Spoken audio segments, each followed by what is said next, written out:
Hello दोस्तों, welcome back to YouTube channel RD classes. जितने भी नई शिक्षक भर्ती के अभ्यर्थी हैं उनकी डिमांड आ रही थी कि सर नई शिक्षक भर्ती में आखिर कितना कट ऑफ जाएगा, हमें किस बेस पर तैयारी करना चाहिए, कितना कट ऑफ मान करके। तो मैं आपको बता दूं, यहाँ पर मैं आपको हर चीज़ अच्छे से समझाऊंगा जिससे कि आपको समझ में आ जाएगा कि आपको क्या मान करके तैयारी करनी है। तो सबसे पहले तीन चीज़ें। सबसे पहला काम ये होगा कि आपको ये पता होना चाहिए कि नई शिक्षक भर्ती कितने हज़ार की आएगी। देखिए 51,000, 70,000 और 97,000 तीन आंकड़े चल रहे हैं नई शिक्षक भर्ती के। ठीक है, अभी अगर देखा जाए तो मिनिमम 51,000 तो है ही है आपके पास। और अगर आपने अभी ये मान के किया 70,000 या 97,000 मान करके तैयारी की तो आप अपने एक कम कट ऑफ की तैयारी करेंगे और बाद में आपको दिक्कत हो जाएगी। तो अभी फ़िलहाल आपको क्या मानना है कि फ़िलहाल हमने भी यही माना है, कट ऑफ बनाया है 51,000 मान करके। अब ये मत सोचना कि सर आप 51,000 की वो रख रहे हैं मांग, नहीं, मैं एक कट ऑफ बना रहा हूँ 51,000 मान करके। अगर इससे ज़्यादा भर्ती आएगी तो कट ऑफ कम होता चला जाएगा, 70 आई तो और कम, और 97,000 आ गई तो उससे भी ज़्यादा कम हो जाएगा। तो 51,000 पर आपका कितना कट ऑफ जाने वाला है वो हम आपको इस वीडियो में बताएंगे। कुछ ऐसे इंपॉर्टेंट फैक्ट हैं जिनको हमें जानना बहुत ज़रूरी है, उसी के आधार पर कट ऑफ बनता है। जैसे पहले से लगभग 1.5 या 2 गुने अभ्यर्थी बैठेंगे, क्योंकि यहाँ पर 3 बैच बीटीसी के और 2 बैच बीएड के तैयार हो चुके हैं।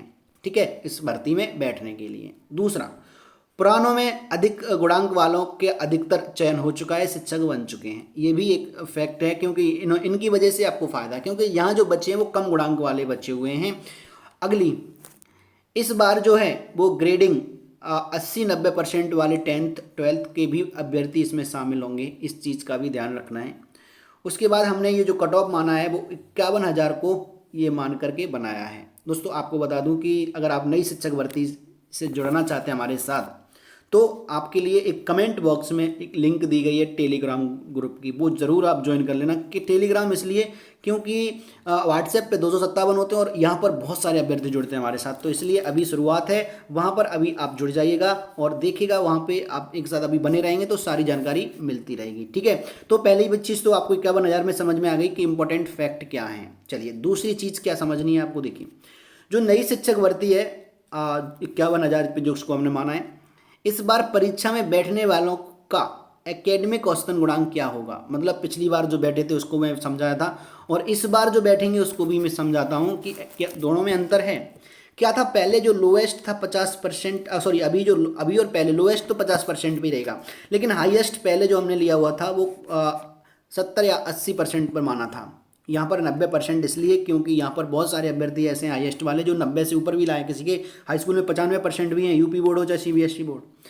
दूसरा, 50% से 80%। देखिए हाई स्कूल में हमने ये लिया है, 10th 12th में हमने, देखिए ये नहीं है, हमने दोनों को मान करके एवरेज लिया हुआ है, ध्यान देना। क्योंकि हम अगर यहाँ पर 90 मानकर निकालें या 50 मानकर निकालें तो बहुत बड़ा अंतर हो जाएगा। तो हमने एवरेज औसतन ले लिया, इन दोनों का योग बाई 2, 140/2 लगभग 70% एक एवरेज लिया है। देखिए यहाँ पर आए इसी तरह से 12th का हमने एवरेज लिया है, 50 और 80 नंबर वाले परसेंट वाले लोग हैं, तो 130/2 यानी 65% एवरेज औसतन अभ्यर्थी जो 65% है, कुछ ऊपर कुछ नीचे, तो एक एवरेज आ जाता है बीच का। तीसरा, ग्रेजुएशन में 50% 60% के बीच में रहते हैं, तो यहाँ पर लगभग 55% के आसपास रहेगा आपका। डिग्री में जैसे कि आपने बीटीसी किया है, डिप्लोमा किया है, या डिग्री बीएड किया हुआ है, या समकक्ष कुछ किया हुआ है, तो वहाँ पर 70 से 90% के बीच में रहता है, तो हमने ये ले लिया है यहाँ पर लगभग 80%। 70 इसलिए लिया है क्योंकि बीएड वालों का पुरानों का ज़्यादातर यही है, और अगर हम बात करें बीटीसी में तो ये 90% तक जाता है, इसलिए हमने एक एवरेज लिया हुआ है। अगर हम एवरेज को मान करके अपना एकेडमिक गुणांक निकालें, ध्यान देना, अपना मतलब यहाँ पर जो कट ऑफ जाएगा उसकी बात कर रहे हैं हम, क्योंकि यहाँ पर जो हम एकेडमिक निकालेंगे और जो सुपर टेट का गुणांक निकालेंगे, दोनों का जब ऐड करेंगे तो जो गुणांक आएगा वो लगभग आपका कट ऑफ होगा। ठीक है, तो सबसे पहली बात करें, यहाँ पर देखिए 70% हाई स्कूल में तो इसका 10%, इंटर में 65% है, इसका 10% लिया जाएगा।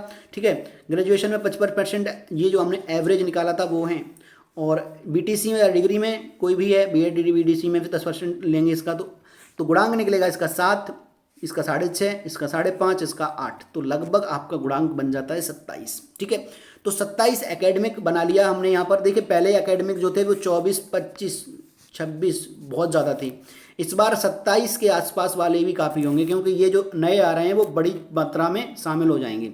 और वो सपोर्ट करेंगे 25, 26, 27 वालों को। तो ये यहाँ पर लगभग में आप 26 से 27 भी कर सकते हैं और 27 से 28 ये आसपास रहता है, ठीक है। तो एक एवरेज लिया हमने इसलिए बताया आपको। चलिए अगला क्या होगा इसमें देखिए।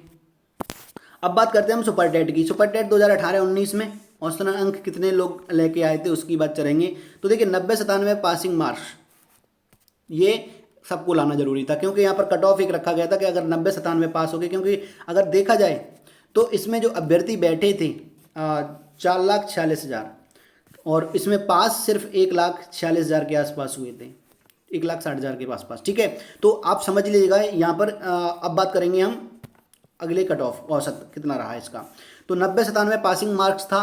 90 से 120 तक के ज़्यादातर अभ्यर्थी थे, क्योंकि पासिंग मार्क्स 90, तो 90 पे काफ़ी लोग थे और 120 तक काफ़ी लोग थे। उसके बाद से कम थे थोड़े, तो इसलिए हम 90 से 120 अगर ले लेते हैं अंक वालों को, कितना सुपर टेट में रहेगा तो 210/2 यानी 105 अंक एक औसत आ गया। लगभग आप समझ लीजिएगा, आपको अगर आपका गुणांक ज़्यादा कम है तो आपको कम से कम 105 अंक तो करना ही पड़ेगा, एकेडमिक कम है तो। देखिए ये तो आया 105 क्या अंक। अब हम प्रतिशत निकालें सुपर टेट में आपका कितना प्रतिशत बन गया 105 पर, तो 105 बटे में 150 गुणा 100 यानी 70% लाना होगा आपको। और उसके बाद एस टेट गुणांक कितना बना देगा ये हमारा 70%, तो 70% गुणा 60/100, क्योंकि 40% एकेडमिक का और 60% आपका सुपर टेट का रहेगा, तो लगभग 42 गुणांक आपको मिल जाएगा। यहाँ तक मुझे लगता है आपको क्लियरली समझ में आ गया होगा, क्योंकि 42 के करीब आपको ये गुणांक करना है। चलिए अब बात करते हैं हम। देखिए यहाँ पर ऐसे भी कुछ अभ्यर्थी हो सकते हैं जिनका एकेडमिक गुणांक ज़्यादा है, तो उन्हें थोड़ा कम स्कोर भी आएगा तब भी काम चलेगा, और जिनका थोड़ा कम है तो उन्हें स्कोर ज़्यादा लाना पड़ेगा। ये एक एवरेज है, बीच का कह देते ना, इससे थोड़ा अगर आपका एकेडमिक कम है तो ज़्यादा लाइएगा, एकेडमिक ज़्यादा है तो आप थोड़ा कम लाएंगे तब भी आपका सिलेक्शन हो जाएगा, ठीक है। चलिए अगली बात करते हैं नेक्स्ट। सबसे पहली जो 51,000 शिक्षक भर्ती है उसमें हमने आपको बताया था 69,000 शिक्षक भर्ती और नई शिक्षक भर्ती में अंतर देखिएगा। 4,46,000 फॉर्म पड़े थे पिछली बार इसमें 69,000 में, और भर्ती कितनी थी 69,000 की। देखिए बहुत सारे अभ्यर्थी ऐसे भी होंगे जिन्हें ये लगेगा कि नहीं सर बहुत ज़्यादा कट ऑफ बता दिया, इतना नहीं जाएगा, और बहुत सारे अभ्यर्थी ऐसे होंगे जिन्हें लगेगा कि सर इससे ज़्यादा जाएगा, इतना कम है, ये आपने कम बताया। तो ये आपका पॉइंट ऑफ व्यू होता है, और हमारा एक डेटा को एनालाइज करने के बाद पॉइंट ऑफ व्यू है। 51,000 भर्ती हमने मानी है 69,000 की जगह देखिएगा। तो एक फैक्ट ये भी हो जाता है आपका कि यहाँ पर जो वैकेंसी है पहले से कम आई है, पहले वैकेंसी ज़्यादा थी अभी कम मानी है हमने यहाँ पे, इसका मतलब कट ऑफ पहले से थोड़ा ज़्यादा अपने आप रहेगा। दूसरी चीज़ एक और देखिए, दो फैक्ट मैंने यहाँ पे बताए थे, एक बार और देख लीजिएगा, उसके बाद में आगे अच्छे से समझा लूँगा। देखिए पहला फैक्ट हमने नेगेटिव में था, ये 51,000 भर्ती कम आई है, इसकी वजह से गुणांक बढ़ेगा। दूसरा पहले से लगभग 1.5-2 गुने बढ़ेंगे तो ये भी गुणांक को बढ़ाएगा, तो दो ने गुणांक बढ़ा दिया। अब तीसरा देखिएगा, पुरानों में अधिक गुणांक वाले अधिकतर चयन हो गएंगे, तो ये इससे थोड़ा कम हो जाएगा ये एवरेज में, ठीक है। अब तीसरी अगर हम बात करें इसमें ग्रेडिंग, तो 3 फैक्ट ऐसे हैं जो आपकी जो मेरिट है उसे बढ़ाएंगे, और एक फैक्ट ऐसा है जो उसकी मेरिट कम कर सकता है, जो है कि पुराने जो बचे हुए हैं वो कम गुणांक वाले हैं, ठीक है। तो चलिए अब हम बात कर लेते हैं लास्ट अंतिम कट ऑफ की, कितना जाएगा जनरल, ओबीसी, एससी और एसटी का। तो सबसे पहले हमने आपको बता दिया कि ये इसमें लगभग 7 से 8 लाख फॉर्म पड़ेंगे नई शिक्षक भर्ती में। कैसे पता है, इससे पहले का एक वीडियो बनाया है इस पर हमने, जिसकी लिंक हमने कमेंट बॉक्स में दी है, आप इस लिंक को देख लो। अगर आपको ये लगता है कि नहीं 7 से 8 लाख कैसे फॉर्म पड़ सकते हैं, तो वो मैंने पूरा डेटा एनालाइज किया है, उस वीडियो में पूरा बताया है, क्योंकि बीटीसी कौन से बैच के शामिल हो चुके हैं और कौन से बैच के बच्चे हैं जो शामिल होने हैं, बीएड के कौन से बैच के बच्चे हैं और प्लस पुराने कितने हैं, तो ये सब जोड़ करके मैंने जो निकाला डेटा, तो 7 से 8 लाख फॉर्म के लगभग निकल के आ रहा है, ठीक है। चलिए अब हम बात करेंगे यहाँ पर देखिए कट ऑफ की। कट ऑफ कैसे निकलेगा, जो आपका देखिए 42 हमने अभी कितना निकाला था, देखिएगा यहाँ पे 42 गुणांक किसका, सुपर टेट का, और इससे पहले हमने एकेडमिक 27 निकाला था, देखिएगा। तो 27 + 42 अगर आप जोड़ेंगे तो आपका हो जाएगा 69, ठीक है। और यहाँ पर जो मैंने मान के निकाला था, ये निकाला था मैंने जनरल मान के, ठीक है। तो ध्यान देना यहाँ पर जो जनरल का कट ऑफ है, जो अब मैं एक बार 69,000 में और दोनों में कंपेयर भी करता चलता हूँ साथ ही साथ। 69,000 में जो कट ऑफ पहली लिस्ट का गया था वो 70 के आसपास गया था जनरल का, और लास्ट अंतिम जो अभी आई है थर्ड सूची उसमें गया है 66.56। और इसमें अगर देखा जाए तो कम से कम आपका 69.98 नहीं है यहाँ पे, ठीक है, 69 के आप अप्रॉक्स में आपका जाएगा 68 to 69। देखें ये मिनिमम बता रहा हूँ मैं, यहाँ पर मिनिमम 66.56 है, लेकिन यहाँ पर 68 पॉइंट, क्योंकि यहाँ पर आपने देखा 51,000 भर्ती है प्लस अभ्यर्थी ज़्यादा है, तो कम से कम इतना बढ़ेगा। दूसरी चीज़ 65.5 गया था, 66.5 गया था ओबीसी का, और यहाँ पर ओबीसी का 67 to 68 जाएगा, ठीक है, इसके आसपास आपका जाना ही जाना है। उसके बाद अगर हम एससी की बात करें तो एससी का गया था 60.15, पहले गया था 62.05 पहली लिस्ट में, और इनका 69.2। अगर हम बात करें कि एससी की कितनी जाएगी तो 63 to 64 आपकी एससी की जा सकती है। और एसटी क्योंकि पिछली बार भी इस बार भी 69,000 में वैकेंसी खाली गई थी, इसका मतलब काफ़ी कम अभ्यर्थी हैं, और इस बार भी अगर 51,000 आती है, क्योंकि 1100 वैकेंसी की लगभग खाली थी, तो यहाँ भी इस बार पूरे अनुमान है कि एसटी के लगभग सारे सिलेक्ट हो जाएंगे, ठीक है।